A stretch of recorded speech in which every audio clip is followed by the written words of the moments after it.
What's up, all you no bullshitters out there? Welcome to I'm a Little Buzzed. As usual, this is the show where we bring a little life to business, all while sharing a glass of whatever makes you happy. Could be wine, could be water, could be Gatorade, could be bourbon, whatever it is that makes you happy. We are the founders of Noble Digital Workshop, which is happening September 17th, 2020. It's going to be some really good tactical business advice from people who have built great things, and Noble 2020 2.0, which is the pushed back version of our Noble 2020 keynote speaker Gary Vaynerchuk, some amazing other additional speakers, AJ Vaynerchuk, David Meltzer, some great stuff. That's presented by Bankers Healthcare Group. Hey everybody, I'm Rob Schauger, and I'm thinking about shaving my head. That's a terrible idea. But I'm Al Kutri, and no one knows my nationality.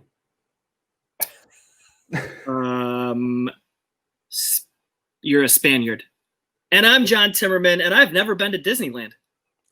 That's terrible. Shame. How awful. Good shame. God, let's change that this year. That's our noble goal. We take John to Disney.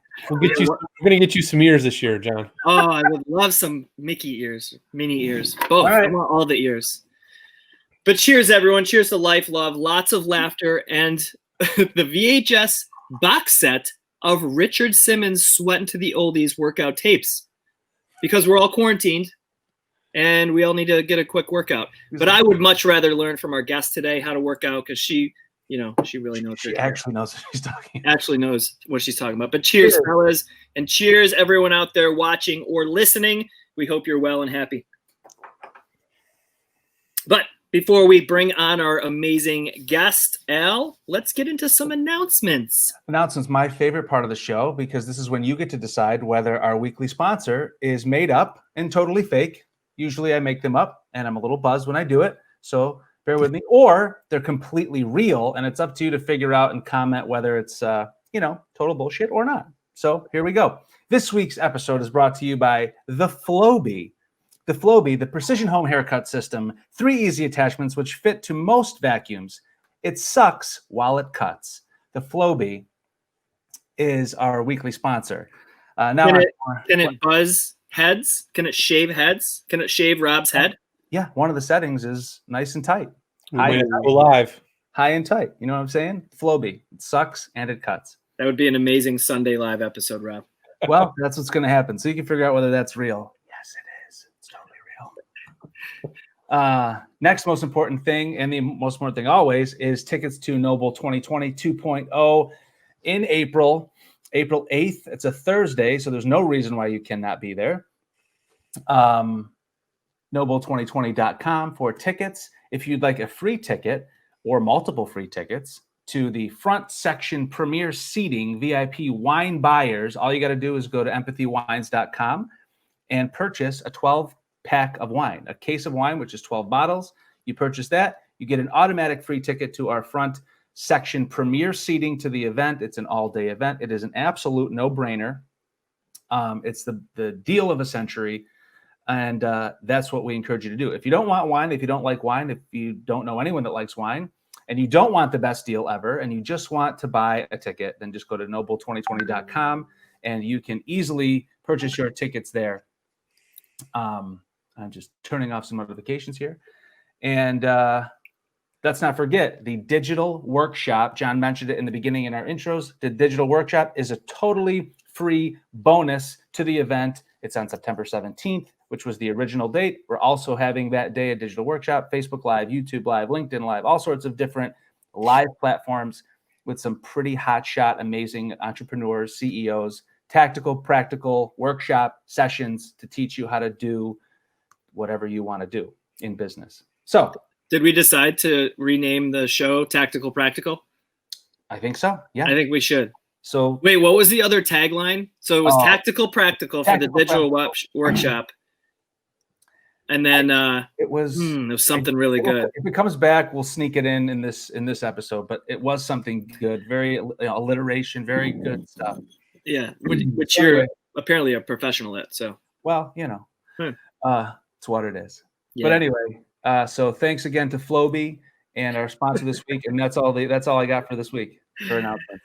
Nailed it.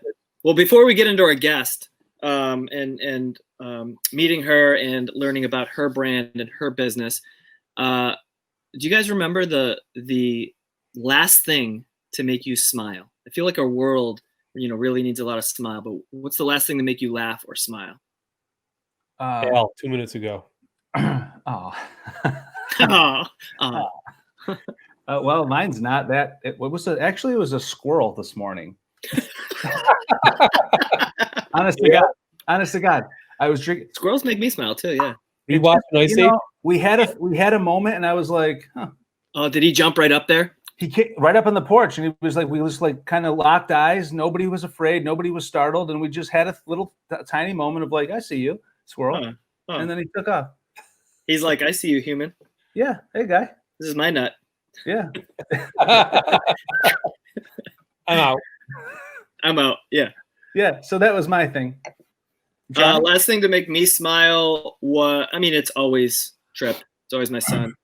But like, he's really like every minute now, he's like more of a human being, like than the previous minute. So like now he's got his two front teeth, bottom teeth growing in. Yeah. And it's the only ones in there. And you couldn't really see them for the past like 2 weeks. You had to like pull his lip down, but he would fight it. But like now he's like laughing with his lips like wide open. He's like, and he's just got these two teeth hanging out. So every time he laughs, I just die laughing. Yeah. So that was the last thing. Yeah. Same with the squirrel. Just two little guys just poking out. Hey guys. So teeth make you smile, man. We're all happy. Yeah. Rob, anything make you smile? Nothing? That was Al, 2 minutes ago. Me. Sorry, I missed that. I thought, okay, I got it. God, all right. It was me. I'm behind the ball. Al, you make me smile too. Well, all right, that's enough. That makes me smile. Let's get her in here. Yeah, let's do it. So today's show will feature a little biz talk and inspiration about balancing a healthy body and a healthy brand and making it all fit, but also fun. Francheska Martinez, she's at Francheska Fit across most social channels. Check the show notes because it's spelled a little bit differently. I want to give her some decent credit here. She's a bodyweight and functional training coach in Austin, Texas. She's an ONNIT Academy, Animal Flow, and pain-free performance specialist. She's known at, just said it, Francheska Fit on social media. She's recognized for her signature flows and integrating primal movements, which is really crazy. Like watch her videos. The movements are like it's romantic and like animal-like, and it's so freaking cool. Yeah. Mobility and dynamic training. She currently balances in-person coaching, online coaching, with teaching workshops across the U.S. Everybody, no bullshitters, please welcome Francheska Martinez. What's up? Hey. How are you? Good. How are you all? Pretty good. Pretty good. So where are you right now? Are you in your office? Yeah, this is like the guest room / office. Yeah. You can't put a bed in here, so air mattress it is. Are you doing crazy like video sessions like with clients and people, just like 24/7 right now? I just got off one, so not too bad, but for sure more than like normal life, right? Yeah, absolutely. Absolutely. This is a weird, quick question, but like, let's say somebody, because I've seen your videos, let's say somebody's via video chat and they're like, oh, God, I have a cramp and it's bad. How do you like console them over video? Drink water, man. Yeah. I don't know. Most people don't drink water, right? There you go. Accurate. Speaking of that, drink some water right now. Amen. Right? Some water Yep. here. Yep. I got all sorts of beverages. I got my wine right here. I have my dragon berry, fruit berry, sparkling water, and I have regular water. And I have coffee over here from this morning. Jeez. Wow. Jesus Christ. What are you doing? I just have wine, so yeah. Smart. Yeah, smart. My thing. I'm gonna have to stop and pee here in a minute. So if I duck out, that's where I go. Just kidding. We're gonna pregame soon, though. Yep. So yeah, without further ado, Al, let's get into our pregame session. Tell the audience what it is. Tell the podcast guest what it is, and let her rip. The pregame is very simple. We're just gonna rip shots. No, I'm just kidding. We're not gonna do any of that. But we're gonna do like fast, rapid fire, free association, whatever comes to your mind. First, I'm gonna ask you some ridiculous questions. Some of them I make up. Some of them are pre-made, given to me, but fast, and we'll see what happens.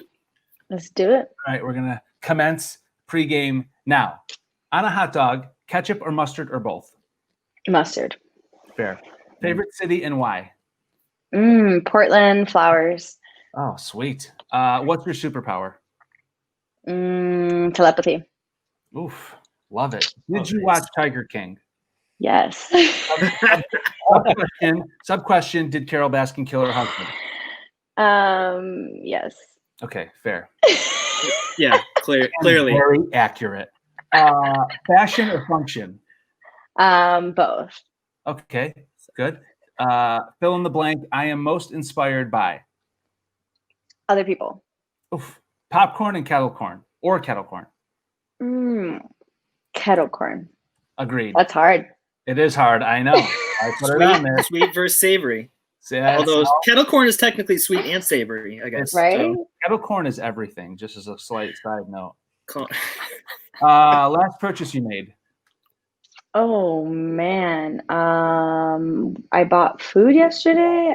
I bought a smoothie. That's what it was. Okay, great. Smoothie. NSYNC or Backstreet Boys? In sync. Agreed. Greatest advice you've ever received? Be yourself. Do you say milk or milk? Milk. Oat milk or almond milk? Oat milk. Okay. Wait, did you say milk or milk? Like that was very close. It sounded like milk. Milk? I think I said milk. Milk. Milk. Milk. Man, those are so close. I'm not even sure I can tell the difference. No, yeah. I don't even know what I say. It's very clear. Milk. Milk. Big tell. Anyone who Milk. says milk, Where does milk come from? Is that a state? Is that like a I don't know what that is, but it's the same people that say egg instead of like egg. How do you say egg before I insult someone? Egg. There Or you like go. roof. You like roof or roof, you know? Yeah. Roof. Oh yeah. Oh, I don't know, but We it's could go all day. This could go on forever, but There's so many I'm words. glad that you say milk. Your stock just went way through the roof. How do you say orange? Orange. No, I'm kidding. Orange. Why? How do you say it? Yeah, she does everything right. We Yeah. do the right Yeah, choice. you're good. Pass. Yeah. 10. So it's over. 10. That All was- That right. was fun. Killed it. Yeah, killed it. So now everyone Francheska. That's the episode. We'll see you later. No, I'm just kidding. Boom. So now we get into some of the core questions. This is where we talk about life and business, and you help educate our audience what it's like to be you in your industry and your profession, and then give them some tips. So I have the first question here. I'm going to head it off, and then the guys can jump in with theirs. Can you describe the start of your journey to becoming a personal brand? Because you have your offline clients, you have your online clients, you have your personal brand, you have 213,000 Instagram followers, you have the social brand, whether you call yourself an influencer or not, you have the influence on social media. But can you describe the start of that journey? And was it intentional or was it like organic? And then you were like, oh, here I have this audience. What did that look like? So for me, it was completely organic. So I've always been into just fitness in general, more or less. Even before I knew what actual fitness was, what the textbook stuff was.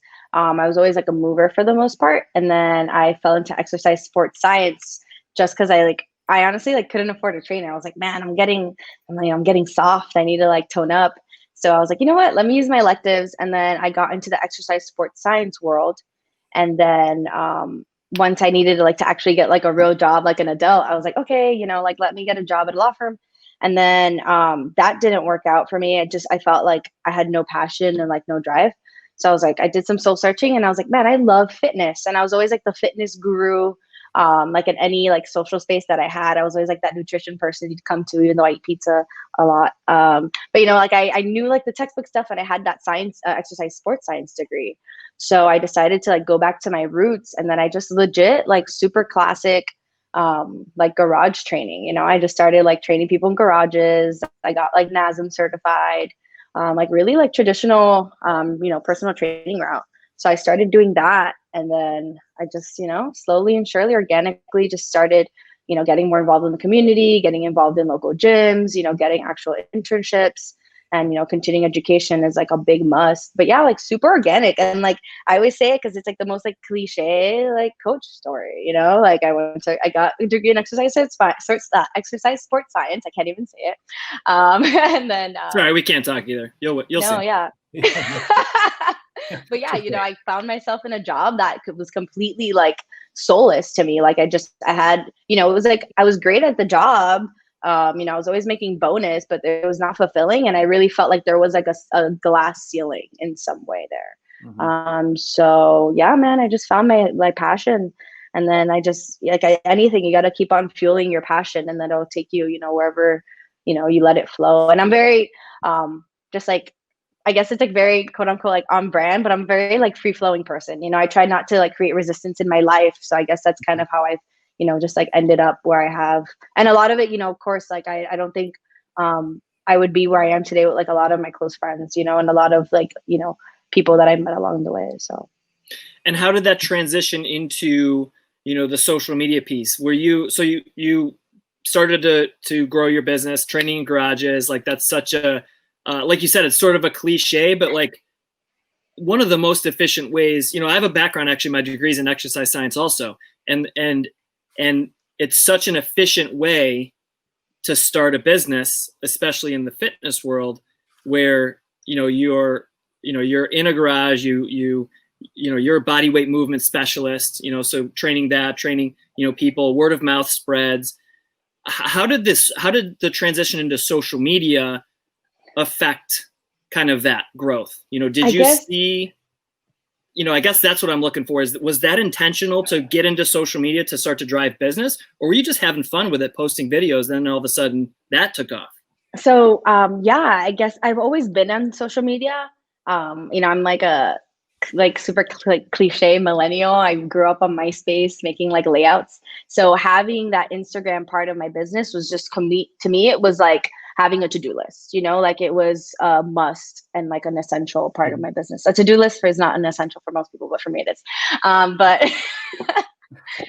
So yeah, honestly, as soon as I decided to like switch career paths over, like I literally just opened up another Instagram account as soon as I made that decision. Mm-hmm. And then I just started like posting my organic life. Like I was focusing more on nutrition at that point. So I was literally just like, if you go all the way back to my feed in the beginning, it's literally just like food pics and like one or two like posts of like me at the gym, like trying to be a little educational, but yeah, honestly, super organically, just trying to show my life and utilize the platform, knowing that it does connect you with people in your community and like-minded people as well. And yeah, honestly, super organically and just continuously trying to refine that and think of it more as a craft as well. And, integrating it as part of my business instead of something separate.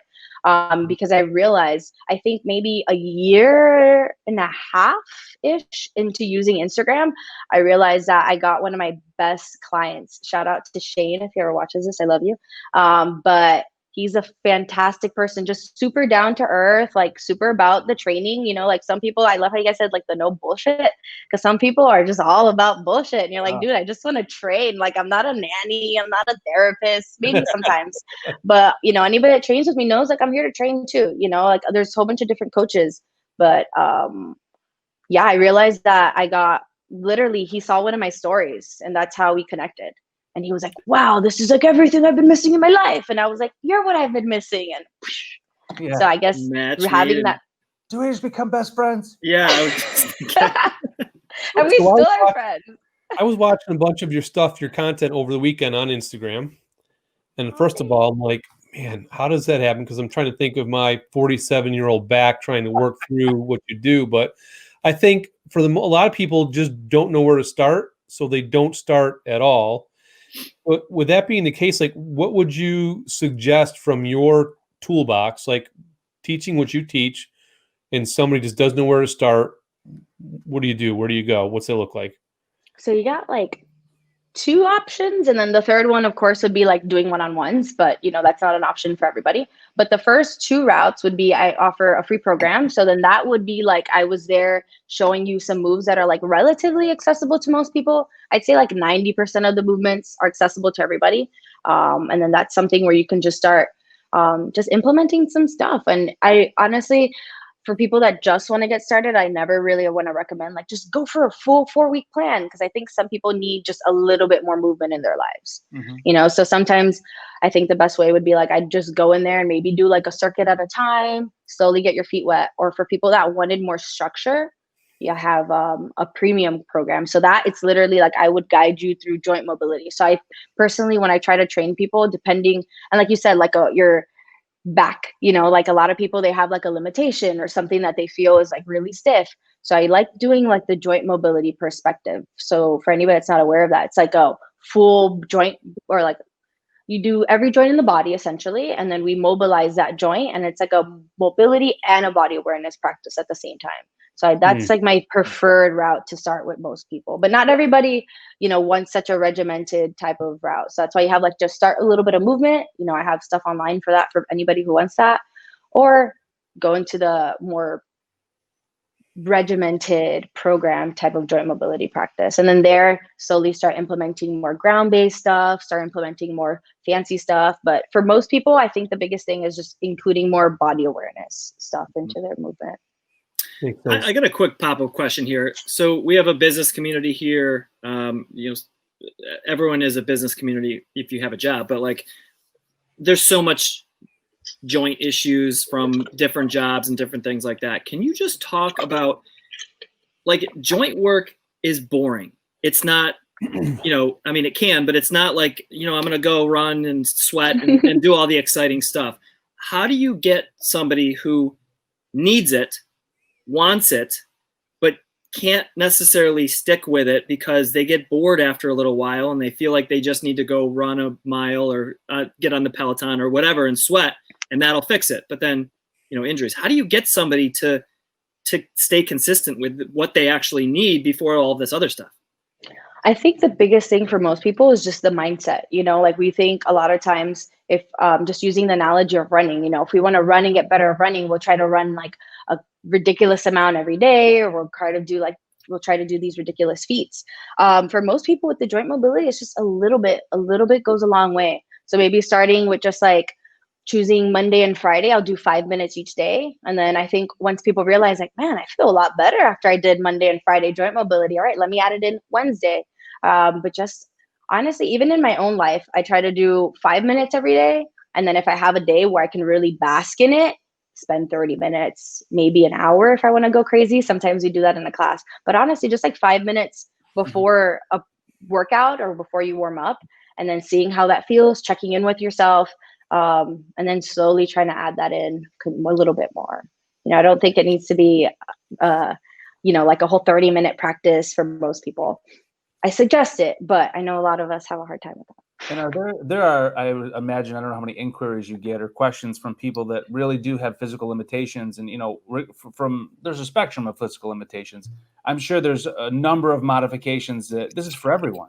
And you just have to figure out what the, like anything else, like what the modification needs to be. And, I think of my mom in particular. She has a lot of, different joint issues, right, that just need that, but she can't necessarily get on the ground, right? Yeah, absolutely. Like she can't. That's not going to happen, or she's never getting up without me, So I'd be interested to talk offline more about that. Is just like those kind of modifications for people that would say, I could never do that. Well, that's not necessarily true.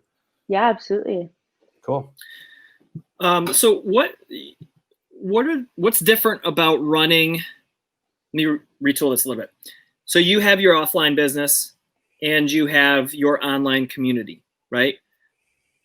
Are there differences between running, like so many fitness influencers have online training programs and remote training and distance training, even before COVID and everything like that. Like it was still is a big business.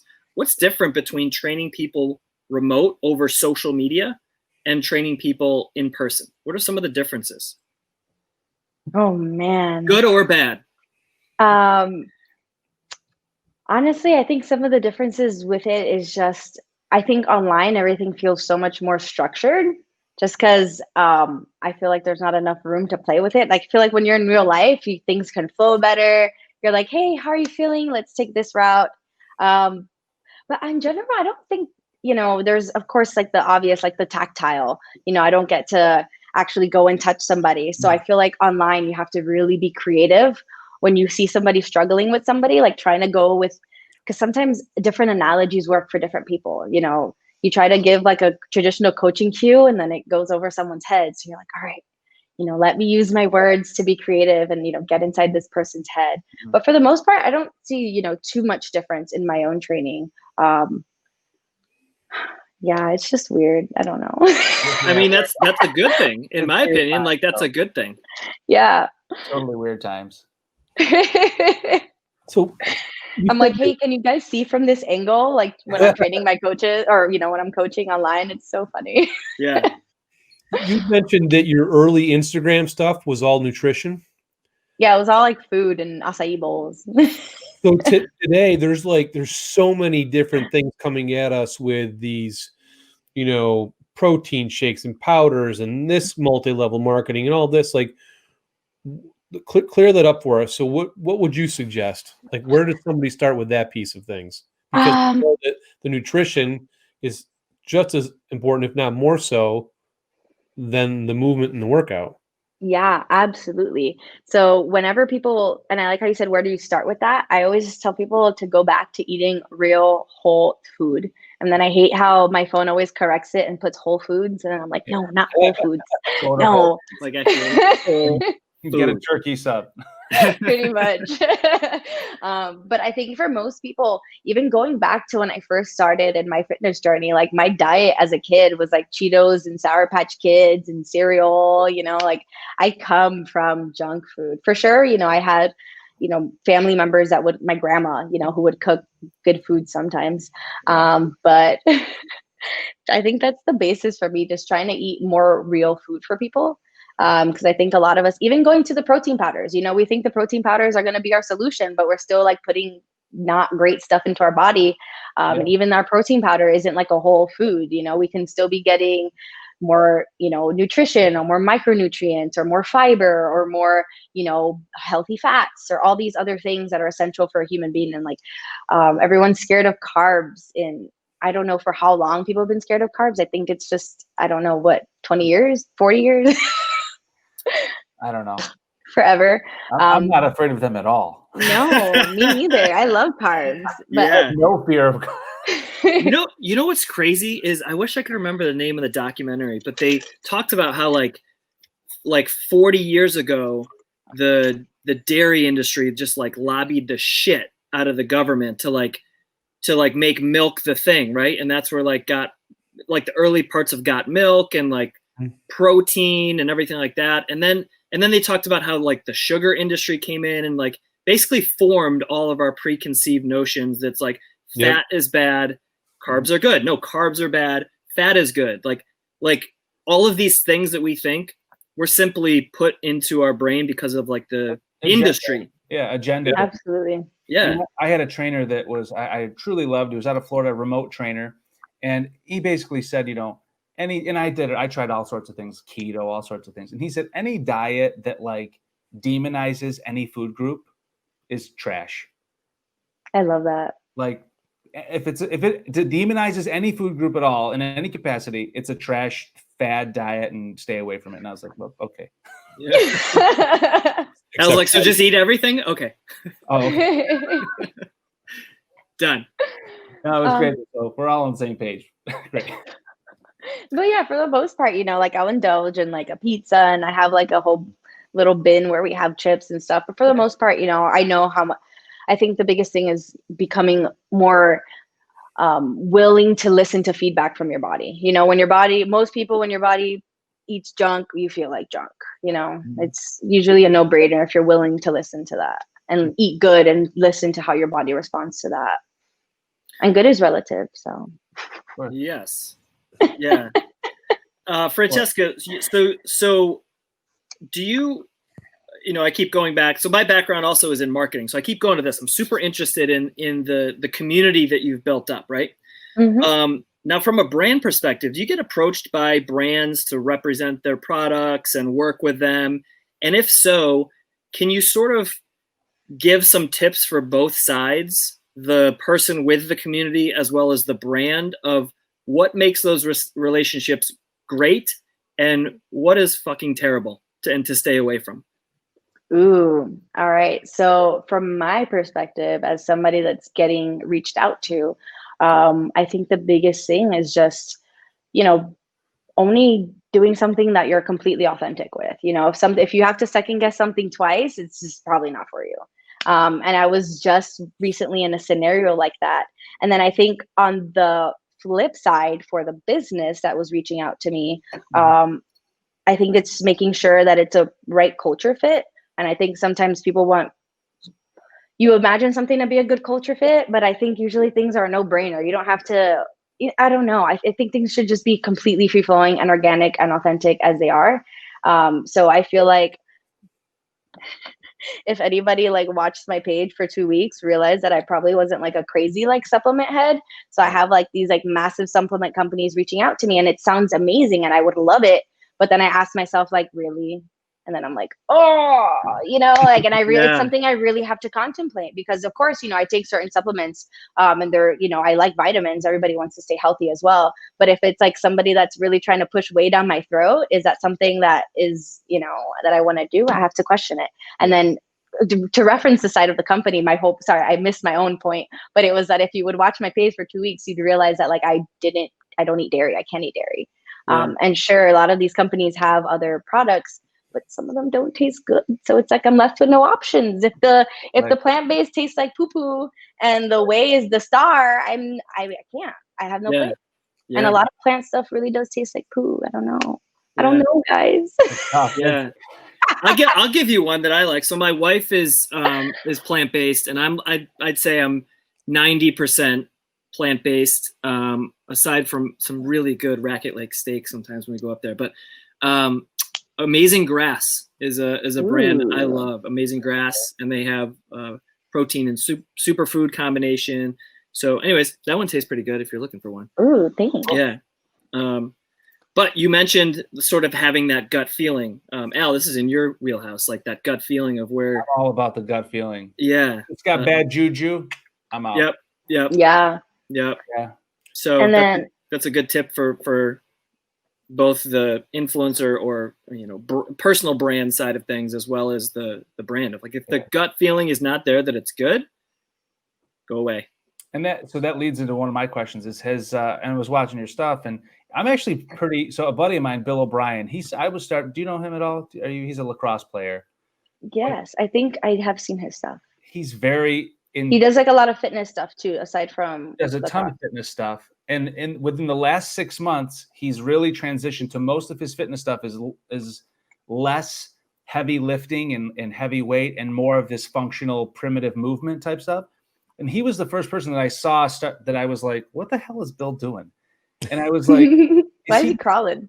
Yeah, is he just making up these movements? And I was like, what? Bill, what? I mean, I was intrigued. So formula's working because I was watching it, but I thought what the hell is he doing? Why making it up? And then, so now I'm seeing this is I feel like this is really gonna get some wind if it hasn't already. And I'm new to this world, but my question is: has larger corporation type fitness brands, have you approached them, or have they approached you? Things like Beachbody brand, the big sort of corporate umbrella where they want all these different types of workouts. Have you ever been in contact with companies like that? And is it the same thing? Is it about good vibes, bad vibes, or is that what you're looking to do maybe? So I haven't been contacted with anybody like a Beachbody per se yet, knock on wood, but hopefully it's coming soon. But yeah, for me, it's completely just about things flowing organically and, having that vibe. I worked with, to me, they were a huge company because they are huge and they're a household name at this point. Spartan. I did a project with Spartan, and that to me, for me to be woo, woo, that's all I need to know. You know, like if I throw my hands up and go woo, like so and so's reaching out to me, boom. There it is. And it's funny because I actually started getting more into body weight stuff and like just primal movement-ish stuff back in college when I started training for Tough Mudder, because their whole training program was super badass. And a lot of it's just body weight stuff. They have you crawling and doing all this fun stuff. So it was like nostalgic almost. Do you see the body weight stuff and the, the primal movement thing becoming the next really big wave? Like there was obviously the CrossFit movement and all sorts of movements that, come and go. But do you think in the next 5 years, maybe this is going to be like the next big thing? Oh, for sure. For sure. And I think the biggest thing about it too is how you were talking about your mom at one point, you don't know, give her a couple weeks of like easy joint stuff, get her loosened up. And some people really start like becoming one with their bodies again. And it's really beautiful with this type of movement practice. And that's what I think is dope about it. Like you can get people that have had injuries that are having like literally a hard time walking, get them back into their bodies and they can start moving again. And then you have these people that are like super elite athletes who find, like these super like almost like borderline gymnastic, calisthenic type of movements that are also challenging in their own way. Francheska, do you talked about a bunch of different things that you have done and what's got you to here? Do you have anything that you're like super excited about that you're going to launch, like something new that's coming up in a few months?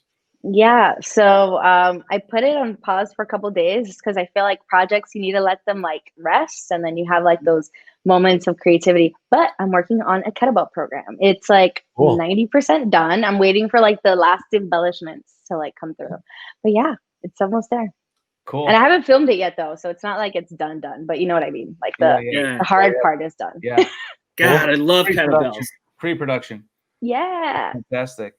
Such a big kettlebell fan, by the way. Like right now with everybody working at home and, our country might open back up and certain things, but like a kettlebell, or like one or two weights of kettlebell, like depending on right, Francheska, you can literally have unlimited exercises you can do. It's like all you need. That and like a door frame, do some pull-ups, boom. Do you ever think you'll get into like some of your own product brands, your custom kettlebells, things like that? Is that something that crossed your mind? I don't know.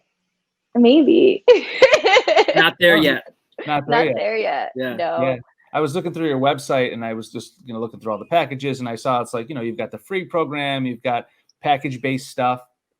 And one of my questions is, there's seems to be in the fitness world like two types of, it's one-on-one, package-based or subscription-based.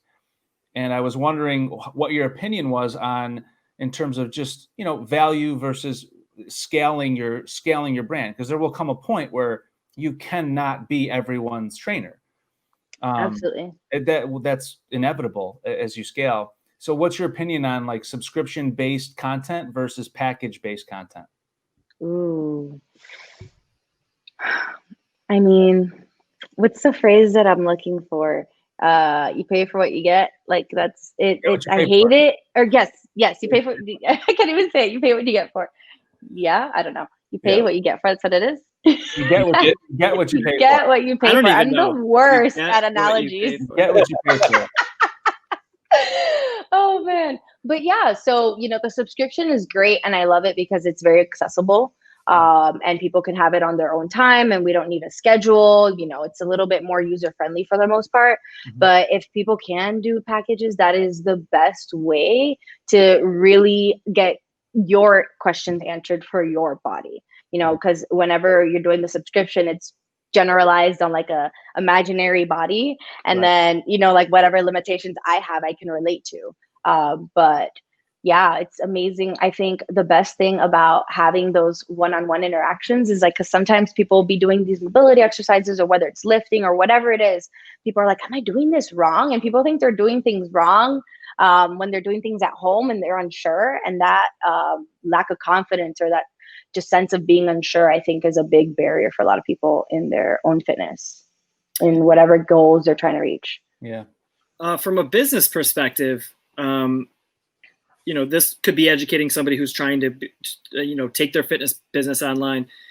you don't have to share like numbers or anything, but could you give an idea of like percentage of your business that's like in-person, percentage that's package based? I don't, percentage that might be coming from sponsors or brands. Like, what does that look like for you specifically? Ooh. So honestly, most of it is from the online packages. So like the subscription. Okay. So 90% of my business is through my online packaging. I try not to do, like I said, I'm very particular about my sponsorships, and I always want to make sure it's like truly from the heart and something I agree with. So most of those things are just on a contract basis. So I don't have any reoccurring. Right. It's like a one-time project or like and I have, exactly. Like I have some that we'll do projects with, every 3 months or 6 months, but nothing that's like on a strict reoccurring. So that's, I'll say maybe, all right, so I'll take it back. 80% of my business, because I now have enough percentage. 80% of my business is the online subscription. And then 10%, I would say, is just from, random projects. I have like a CBD company that I love, and we always do stuff together. Nice. That's an example of that. And then the other stuff is, I'd say it's the one-on-ones is that other 10%. So the biggest bulk is coming from the online subscription. Yeah. And then in those one-on-ones, I would like lump my like private like people that I program for. So I'm not there with them, but they're like, I imagine I'm there with them. It's weird, guys. I don't know. Yeah. It's like a personal thing aside from the online. It's weird. Yeah. Yeah. I mean, listen, we live into the day and age where like social media and like DMs are just as personal as being there. I mean, or very close at least, right? I mean, from in our marketing company, like we're signing hundreds of thousands of dollars worth of deals and never speaking to the person, like, and it's crazy. And like influencers are doing the same thing, and you're able to train clients who you've maybe never met in person, but you have a super deep relationship with. I mean, there's a lot of bad things about social media, but there's a lot of great things as well. Absolutely. And authenticity has no barrier. Like it has no barriers. You can tell when someone's authentic through a phone, through a screen, through a text. It doesn't matter. You do not have to be in 100%. Person. You can feel it just like that. And then that's why you buy whatever you're buying from them, because that's how they make you feel good. Absolutely. Shifting away from fitness and health, but staying with business. If you were to leave the fitness and health industry and start another company, what would you do and why? I don't know yet. Today, I roll with the latest like idea, and I had an epiphany today while I was in the shower, and I'm telling y'all, it sounds amazing. So hear me out.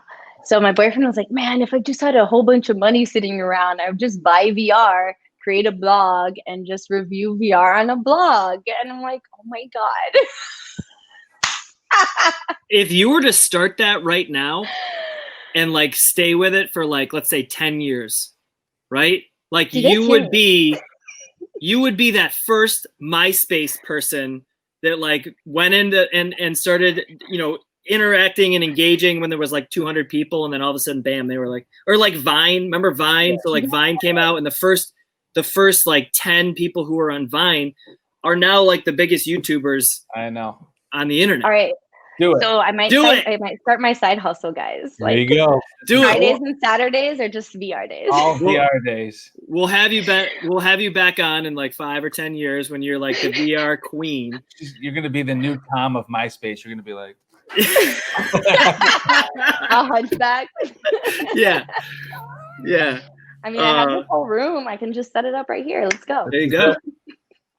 There you go. I got one more question. Then we got some audience questions I want to make sure we get in.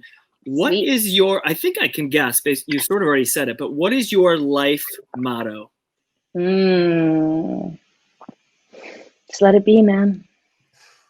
And then today, or I guess the past couple of days, my most recent motto is don't resist. Resistance is like not letting things flow. I love you said something very similar to that earlier in the podcast about trying to remove resistance from your life. Is that close to what you said? Yeah. Yeah, like trying to remove the resistance because it would allow more free-flowing thoughts, ideas, movement.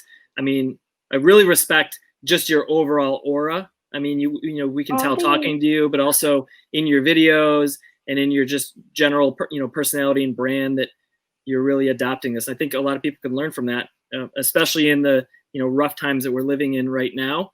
There's a lot of resistance. So trying to remove maybe the unnecessary resistance, and also maybe the resistance we put on ourselves, Yes. Trying to remove that is at least something we can control, right? It's a very big, there's a book called Resisting Happiness by Matthew Kelly. Perfect. And it's a good read. It's just about like how we just get in our own freaking way. Like, and that's it. Like, that's it. I love how you said that, because we all have that one friend where you're like, you're beautiful. You just don't see it. You're your worst enemy. That's it. It's like our own thing. We just put all the blocks, boom, boom, boom, and we put them there. And it's a good read if you're into it. So Resisting Happiness, Matthew Kelly. Thank you. Is your sauna book, Al? What? Are you reading it in the sauna? Yeah. When I go in the sauna and get my sweat on, is it sweatproof? Do you have like a sleeve that goes over it? Yeah. All crinkled after it. No, let's stop talking about me in the sauna. All right, as a towel. Yeah, rip a page out. I'm done with that page. Yeah, Resisting Happiness. Yeah. All right, I think the audience has a few questions. Yeah, Rob, let's get into a couple of audience questions. Get it. All right, so I think you covered this one, but if there's anything you want to add to it, let us know. So Bia had asked, how did your online presence begin? Did you want to be a fitness influencer, or did it just happen? Just happen, and consistency is honestly it. Consistency. A lot of things. Can you, somebody who wants to be an influencer, a fitness influencer, because there's so many people creating content, TikTok now, and they're like, I want to do this thing. Can you give them maybe 1, 2, 3 tips on how to do it in a way that's good for them? It's positive. Yeah. First of all, ask yourself what you want to share, why and what you want to share. Like, what is it that you're giving to the world? Second thing is consistency in every aspect, like quality, literally, like quantity, and just like showing up as yourself. I think a lot of people expect social media, you need to like always have like this a fake emoji face. Like, just, it's real life, like it's just real life on the internet. Don't try to fake it. And then last thing, build your community and find your community. I think that's the biggest thing, finding like-minded people, and just creating real relationships like them. Like if that were your neighbor, your friend in school, like not trying to like piggyback off people or having like these malintentions, like truly coming from a good place and just building a community. Awesome. All right, so Roger wants to know, what is the best and worst part of being an influencer in your niche? Ooh, the worst part. Okay, the best part in my niche. Oh, it's a word I say. Niche or niche. Niche or niche. There it is. Nobody knows. No one knows. The best thing about being in my niche, honestly, it's everybody in my niche is super holistic. Like just the amount of holistic health and wellness and advice and people and practitioners that I know is just like an abundance, and I'm so grateful for that, like incredibly grateful for that. And then the worst thing is that I can't go anywhere or even go online without being recognized. I'd have to like catfish somebody. Yes. Yeah, I miss being like a random person on the internet. What does that look like? Like you comment on something and then like people know you, or you're just getting, like DMs over DMs over like what does that? What does that mean? That like you like recognized everywhere? Yeah, so if I wanted to like comment shit or like talk bad on somebody's post, which I don't, like usually jokingly, right? Like it gets shoved to like the top if you're like associated with that page and stuff. Or like, let's say I was like, I'm not single, but let's say I were single and I wanted to go on a dating app. Like I wouldn't just be like a random person, people would be like, oh, I know who that is. And I'm like, no. Yeah. Which is cool, but it's weird. I don't know. I just like being a random person on the internet. Like I'm from MySpace, y'all. Come on. Like, scream it. Yeah. Fly under the radar. All right. Last question. Probably the toughest. Maybe not. Ooh. Jana wants to know, where do you see yourself in 5 years? Where do I see myself in 5 years? Outside of VR Queen. I see myself starting a side hustle, getting grounded in something else that's fun, because you know, my thing started out, my fitness started off as being fun, and now it's work. But I see myself trying to have different like routes of I guess financial freedom. Yeah. And like fun, creative routes of financial Multiple streams of revenue. freedom. Yep. Money while you sleep. That's the goal right there, man. That is the goal. That's why we have this podcast. That's what we're all trying to figure out. Yeah. How do you make money while you sleep? Yeah. Tell us how to become a fitness influencer. I'm just kidding. Well, you did pretty much. You did. I know. I would never be good at that. Al, you can go into the chef. Yeah. Yeah. Me and you can start a cooking show. Yeah. Yeah. You're a good cook. John's a good cook. I'm a terrible cook. I can only cook 3 meals. I'll do I think breakfast. you could use her do her moves we're watching on Instagram to cool jazz. Oh, yes. Your jazz. Yeah, playing. that's a question. The music that you typically would listen to while you do your particular types of workouts, right? Because they're very free flowing, you know, very smooth movement. What's your go-to music? Is it like hard, soft? What's the go-to vibe for your kind of workout? Eclectic and like global. I don't know.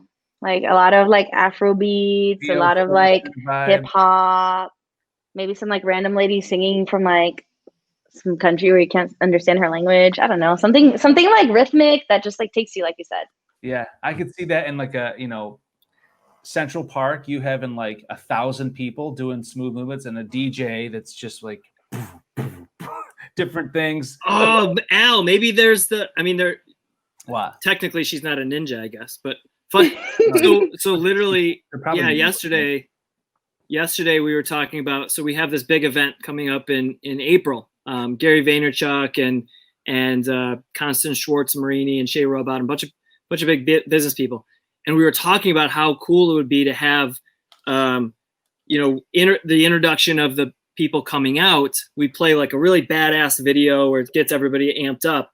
But then like right before they come out, like 20 freaking ninjas come onto the stage and just like to the beat are like doing a whole rhythmic thing. So maybe it's like capoeira, maybe it's like yeah, a lot of movement. How badass would that be, right? That would be badass. I hope somehow you can choreograph that. There you go, Francheska. Maybe you can choreograph it. And it'll all be viewable on VR. Your platform. The whole thing. You can go to the whole thing with VR patented. You can be there. Yeah. So who knows? I might get into fitness VR, guys. We never know. Oh, wouldn't that be something? We'll have to get you back on then for that. But before we head out, give everyone where's the best place to contact you if they need help with their fitness, if they have any questions for you. Where can they contact you? And then what's one thing you'd like them to know about what you have going on, or just one thing you want them to know? Ooh. So best place to contact, email is probably the place that it won't get lost. So that'll be my name, FRANCHESKA, fitness with 2 S's for those that forget, at gmail.com. Or you can just slide into my DMs at Francheska Fit, same spelling. And those get lost sometimes, but I try my best. And then one thing to walk away with, what was that? Yeah, one thing you want the audience to know. Ooh, to take action and listen and learn at what's happening around the world right now, and especially in the United States. I know the movement comes off as a lot of people aren't understanding, and there's a lot of media and politics involved, but it's a movement that's for all people, and it comes from the heart. So I think for most people that aren't sure, it's about just trying to listen and learn and take action. 100%. Awesome. We are trying to do that ourselves, and people can see in some future episodes.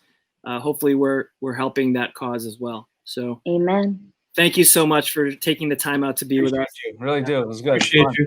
Thank you, guys. Until you are the VR queen, when we have you back on here. Have a great day. I might make an impulse purchase. Thank you, guys. Take care. See you soon. Later. Thank you, guys. Yeah. All right. I'm going to go do some primal movements. I don't know about you guys. I'm feeling a little loose.